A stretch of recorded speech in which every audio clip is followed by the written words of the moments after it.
Are you a homeowner Christian?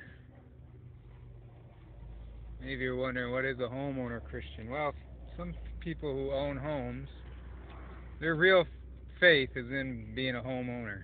And then they go to church, of course, and add a little religion to their homeowner faith. But their real faith is in being a homeowner, and they think they're justified by being a homeowner. Think they're a good citizen because they're a homeowner. Think that's why, and that makes them a good Christian as well. Well, that's a problem because Jesus, in fact, himself was not a homeowner. He was what they call peripatetic. He moved around. People we call drifters, maybe closer to being what Jesus was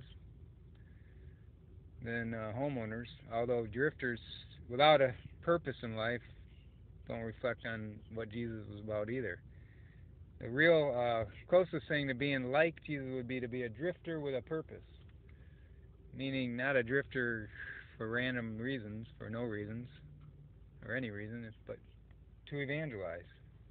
That's the closest thing to being a so-called perfect Christian, I guess, if such is possible. Perfect, of course, is the word perfect means complete in the New Testament, in Greek, teleo.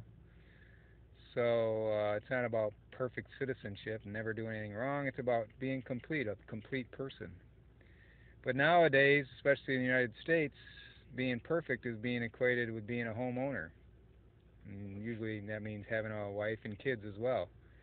The so-called American dream, middle class lifestyle, homeowner, two cars, maybe a boat, and that makes them feel like they've really become complete. But in fact, that's not complete in terms of Christianity, in terms of the mirroring Jesus' life. Not to say you can't be a Christian and be married and have a home and have, the two boats and two cars and a boat and things like that. But if that's all it is, and you add church on to Sunday, and maybe you become a deacon or an usher or something like that, and think, oh, that'll take care of that requirement. I'm afraid to tell you that's probably not enough, especially if you're not evangelizing. You're not really doing it cheerfully. You're just doing it grudgingly to fulfill a requirement to get this, check this off the box. Things you have to do to be a so-called good citizen. Maybe you truly haven't been saved as a Christian. No, maybe you truly don't know what it means to be a wretched sinner, and you need the grace of God, because good, so-called good citizens probably have the most difficult time believing they're a wretched person.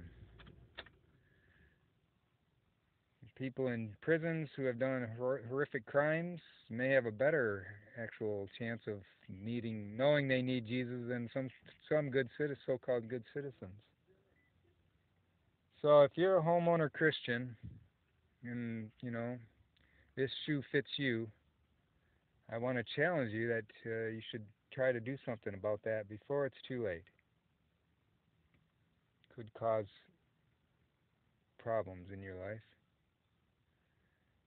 Could cause problems for you in the hereafter, really, is what I'm saying. And I have to speak to even some people I know about that. You know, a bit too comfortable in this middle class world, and they're not evangelizing. They're not filled with grace and mercy. And I'm not saying that a homeless person or drifter is a superior individual.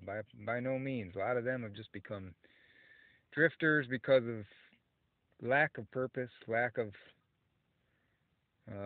commitment to anything. So they're not the example I want to set. But don't marginalize the peripatetic evangelist who's going around trying to live the evangelical life and fulfill the Great Commission.